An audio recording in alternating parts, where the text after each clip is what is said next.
America has faced many crises from the period of the progressives when they came in with Teddy Roosevelt and following, when Teddy Roosevelt said basically, I refuse to abide by the principle that I can do nothing except what the Constitution authorizes. He basically tells us that I can do whatever it does not say. If it doesn't tell me I can't do it, then I can do it. And from that progressive stance, Woodrow Wilson follows. Then you have the Franklin Roosevelts and the Lyndon Johnsons and the John Kennedys and so forth, on, even through the Barack Obama and Joe Bidens. And the progressives have simply taken hold of America. Progressive, I mean, of course, socialism. But how has that happened? How did that occur? And one of the key elements of it, one of the primary founding stones that got us into the socialistic system, because that's what we have today, is the Federal Reserve Act of 1913. So I want to go back and I want to look at some basic principles regarding the Federal Reserve and the economy. Someone might ask, well, are you an economist? No, I'm not an economist, but I can read what economists say, and I can read what congressmen such as Ron Paul have explained over and over again regarding the economy, as well as Henry Hazlitt and others speaking about the economy and what the problem has been regarding the Federal Reserve. So let's just talk about the Federal Reserve for just a few moments. The problem, of course, in America, as we know today in the Biden administration, is inflation. America is printing money to fund our debts, continually printing money. Inflation is actually, and that is the definition of inflation, printing more money because it debases the currency. The result is rising costs. And so many people miss this, supposing that rising costs is inflation, but in reality, inflation is the printing of more currency. The rising costs is the result of it. So as an illustration, if the supply, for example, if I have a Mickey Mantle baseball card, I don't know what his rookie year would be, but was probably 1950 to 53, 54. Mickey Mantle's rookie year baseball card.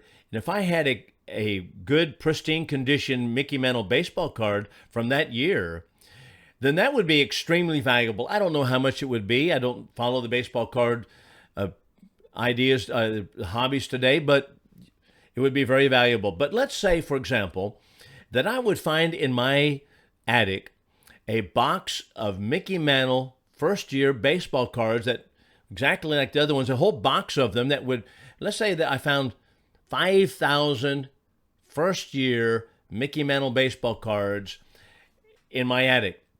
You'd say, well, I'm rich because let's say each card is worth $5,000. Well, I would be passing them off one at a time at the different baseball card shops. And what would happen? Over a period of time, since there are so many cards out there, they're becoming more and more in the market, the value of the card would go down because there are more of them. And that's exactly what happens regarding money. When you have more money that is printed by the federal government, then you have the same principle applies, and that is each card, each dollar bill, or each denomination of dollars devalues in its value. So now some say, well, it doesn't make any difference because prices rise also, and so do wages and salaries, and so all of it rises together. But they think inflation causes no real problem here. But that's a misconception. It overlooks one of the most insidious and immoral effects of inflation. If we could see this, we can see how the George Soros, Biden, Obama administration, as well as other administrations and Republican governments have really destroyed the American people by destroying their currency.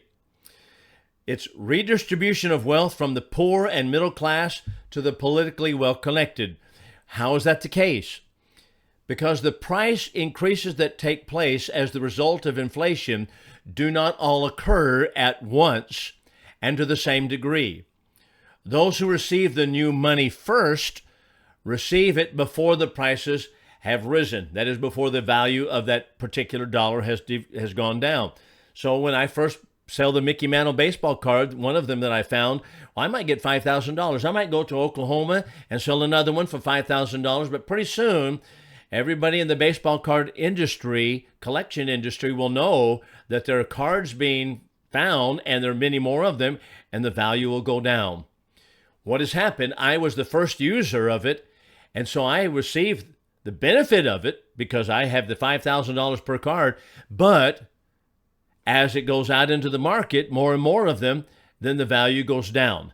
And so therefore, the person who receives 6 months from now, 8 months from now, the money or the value of the card is devalued. And that's exactly what takes place with dollar bills. The people who are the first users of money are government officials, and they receive a windfall.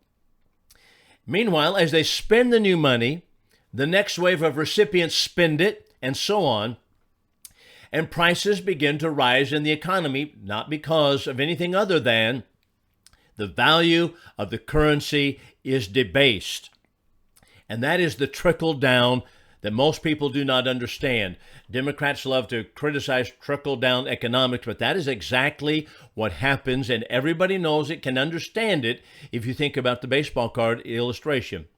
So the average person is now paying today higher prices while still earning an old income. Those who get the new money first, government contractors, big banks, and the like, comes at the direct expense of everyone else. The average person is silently being robbed through his invisible means, or the government's invisible means of destroying and debasing the currency. And many people do not understand what is actually happening to them. So hyperinflation is the catastrophic decline in currency value manifested by rising costs. But it is all begotten by irresponsible fiscal policy, expanding the money supply. And the result of fiat money is rising costs. So what's happening here? Why was the Federal Reserve passed to begin? Why was that pushed by the progressive socialist Woodrow Wilson administration? Why was that passed? Why did they want that? Why did all the progressives, and they still want that? Why did they want it? Well, let me just give this illustration. If, for example, the funding in Ukraine, the funding of the war, which I do not believe we ought to be funding the war in Ukraine. What are we doing? We're funding wars all over the world. But the funding in Ukraine, if the government were to come to us individually and say, hey, you know what? We're going to fund the war machine in Ukraine against the Russians, and we need each of you to kick in $5,000 right now, today, out of your savings account to help it out. You know very well that would not pass. People would not be involved in funding Ukraine, but they do it insidiously, deceptively. Print the money at the Federal Reserve, pass the money out, and when that money is printed, then the value of our dollar goes down and our prices increase, and we're paying more. So we're paying so much more under Joe Biden because we're continuing to funnel trillions of dollars overseas that we don't have any business doing. That's what's happening.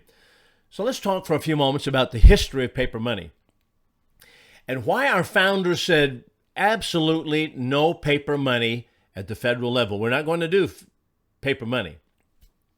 The Massachusetts Bay Colony in the late 1600s had military raids on French Canada, and they were paying soldiers who participated, and they were paying them with plunder. So in many wars, when a soldier would go to war, they would remunerate, or they'd be remunerated by the plunder that they might be able to gain.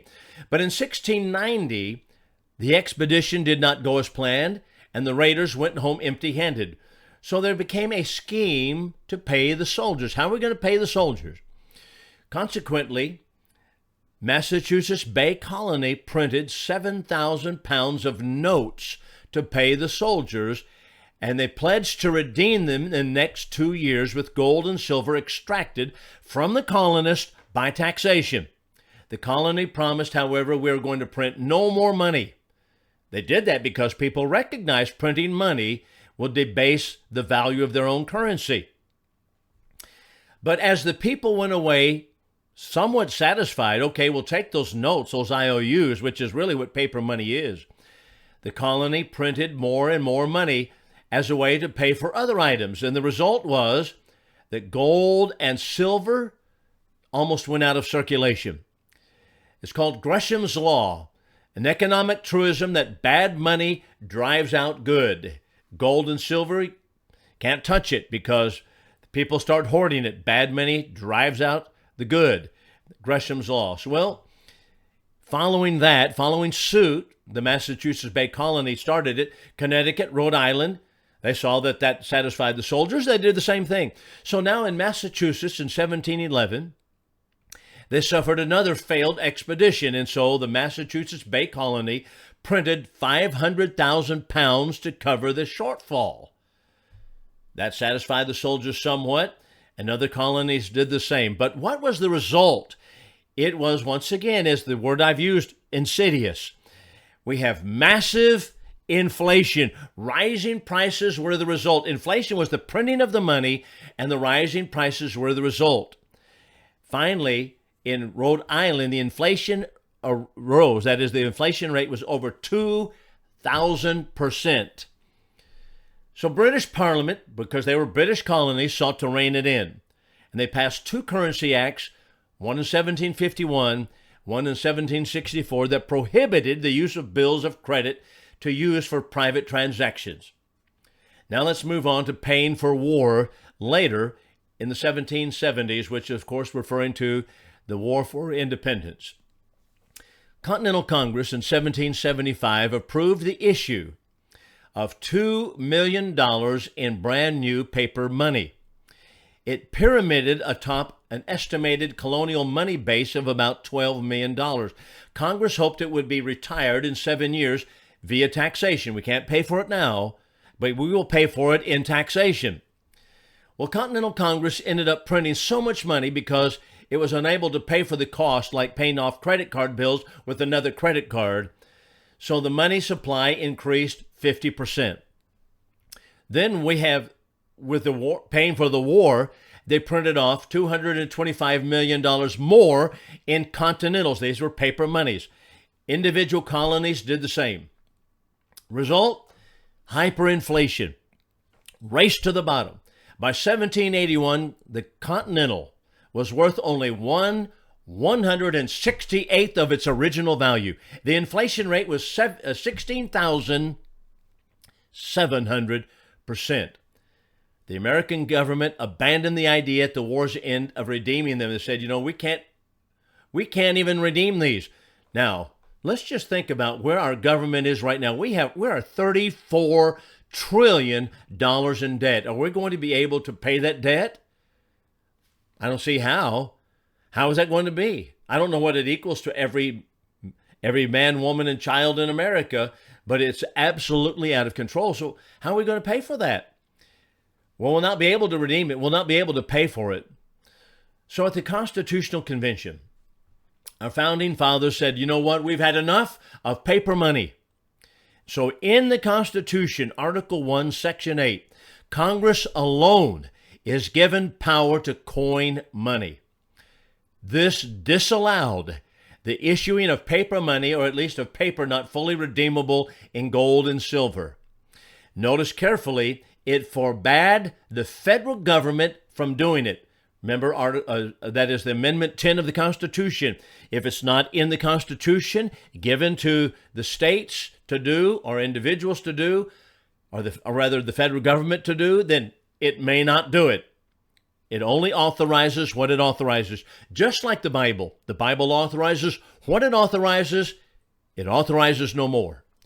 Article 1, Section 10 prohibits states from coining money, emitting bills of credit, or making anything but gold and silver coin a tender of payment of debts.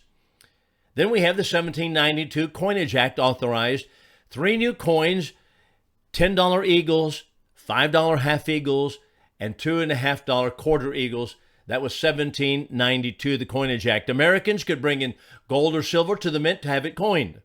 And all coins were to have the representation of liberty and the date of minting on it.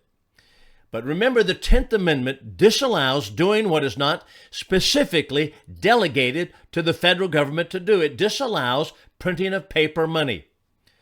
Now let's move into the progressive socialistic era of the United States. In the ALA Schechter case in 1935, the Supreme Court held that the Congress is not permitted by the Constitution to abdicate or to transfer to other entities the essential legislative functions with which it is invested. Boy, I wish we lived by that today. 1935, that was in the FDR administration period. FDR did not like that. That is, the Constitution is, the Congress is not allowed by the Constitution to abdicate, to transfer to others the essential legislative functions with which it is invested. It is not allowed to pass off to another entity its constitutional functions. Although in McCulloch, Maryland, the court held that the necessary and proper clause grants to the federal government unstated and implied powers. That, of course, that is a crock, and that is, of course, what the Constitution does disallow. 1873. Back to 1873, Congress abolished the bimetallic standard in the Fourth Coinage Act. The gold standard continues until FDR made it illegal to privately own gold and silver. Think about that for a moment. Here's a president who makes it illegal for a person privately to own gold or silver. Where did he get such power? He had no power by the Constitution. The Constitution, of course, was being trampled on, and it has been trampled ever since. The money supply, which is fiat money, has inflated money enormously today, created by the computer. And the Fed continues to reinflate the currency, and that's how our Congress today pays for everything. And the Biden administration continues to pay for the Ukraine wars and every other idea that they get. Let's talk about the Fed for a moment. The Federal Reserve Act of 1913. Remember the Schechter case, 1935? Congress has not the ability constitutionally to abdicate its role to any other entity. The Federal Reserve Act of 1913, that was previous to the Schechter case, Congress gave away its constitutionally granted power to issue and regulate money to a group of private bankers. The Fed is a private corporation. Congress has no say-so. It has never seen its accounting books. It has never been audited. It is a private group of bankers. It is not federal. That was a lie. There are no reserves. It simply prints money.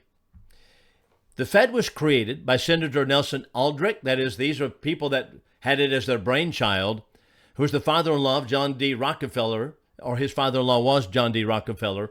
Frank Vanderlip, vice president of Rockefeller's National City Bank of New York. Charles Norton, President Morgan's First National Bank of New York, the second largest bank. Henry Davison, senior partner of J.P. Morgan Company. Benjamin Strong, head of J.P. Morgan's Bankers Trust Company. Paul Warburg, representative from the Rothschilds. Abraham Andrew, Assistant Secretary of the Treasury, assuring that the federal government is going to have some say-so. By the way, one of the greatest books that I've ever read is by G. Edward Griffin. That is on this particular topic, if not the greatest on this topic. And that is The Creature from Jekyll Island by G. Edward Griffin. Tells about how the Fed was created by these men right here, secretly, clandestinely, and pawned off on the American people, pushed through Congress in a period of Woodrow Wilson's administration. They knew Congress would not approve the entire scheme of a central bank. They wanted to pass what they could and build on it later, so they ended up forming a cartel that was sold by deception. And what are the consequences? Inflation. The Federal Reserve has been fully complicit in the creation of the housing bubble that we've been through, several housing bubbles. It has been in the creation of every asset bubble in our country's history since 1913. All you have to do is take a look at the statistics on the money supply, the Producer Price Index, the PPI, or the Consumer Price Index, and you can see the Federal Reserve has been totally ineffective in combating inflation. In fact, Inflation, which is defined as an increase in the money supply, is caused in the first place by central banks like the Federal Reserve. Rising prices are the effects of inflation, not inflation per se. We think, well, rising costs. The Biden administration is rising costs, and this is inflation. No, inflation is the Federal Reserve in complicity or being complicit with the Biden administration printing the dollar bills. That's what's happening. The Fed's real purpose is to ensure that inflation continues at a pace fast enough to benefit the government and the first users of newly created money like commercial banks, government contractors, while inflating slowly enough to keep the government, or the general population, from becoming overly concerned. Note carefully, that's the real goal of the Fed, to keep inflation continuing on fast enough that the government contractors would be able to have a windfall on the newly created money, at the same time make it slow enough to keep the general population from becoming overly concerned or being clued into what's going on. This is interesting from John Maynard Keynes regarding inflation. The original proponent of the world currency called the Bancor, John Maynard Keynes, he understood the concept well. Now, John Maynard Keynes wanted a Bancor because he wanted an international currency or a national currency, and he wanted to be able to inflate it at will. And he understood the concept. So in 1919, he wrote in his book, The Economic Consequences of Peace. By continuous process of inflation, governments can confiscate, secretly and unobserved, an important part of the wealth of the citizens. John Maynard Keynes. I want to read that again. That's 1919 in his book, The Economic Consequences of the Peace. By continuous process of inflation, governments can confiscate, secretly and unobserved, an important part of the wealth of the citizens. What's he saying? He's telling us that the Biden administration, when you see your prices going up, that means the Biden administration is stealing from you. That's what's happening, American people. That's what's going on. Walter Williams, the late, great Walter Williams, great economist, said one price or several prices rising is not inflation. When there's a general increase in prices, or alternatively, a reduction in purchasing power of money, that's inflation. But just as in the case of diseases, describing a symptom does not necessarily give us a clue to the cause. Nobel laureate, still quoting from Walter Williams here, Nobel laureate and Professor Milton Friedman says, inflation is always and everywhere a monetary phenomenon, in the sense that it cannot occur without a more rapid increase in the quantity of money than an output. So that's what inflation is. The increase in the money supply, and the Fed's job is simply to do it quickly enough that we have a windfall in government. The American people is slow enough that they can't realize it, and it's stealing from the American people. That's what's happening with the federal government. And we're not going to get any better in our federal government unless we go back to the constitutional system of a sound money system. Let's talk about housing bubbles for just a moment. This comes from Walter Williams also. Bubbles, he says, originate with the Federal Reserve's interest rate manipulation and loose monetary policy, which has always led to malinvestment. That is, fundamentally unsound investment that would not occur under normal market conditions.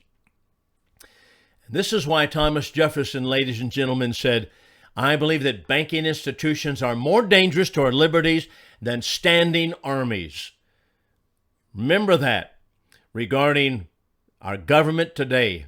It enables the government to promise to do things, give money to different persons of society, different classes of society, without having to immediately tax one person, confiscate it, to redistribute it. It allows them to do it and steal from you secretly, undercover, so that you don't even know what's going on. And that's why Those in the government today are becoming fabulously rich, particularly in the Democrats' wild spending programs. We need to get out of the Federal Reserve System and go back to a sound money, constitutional money supply.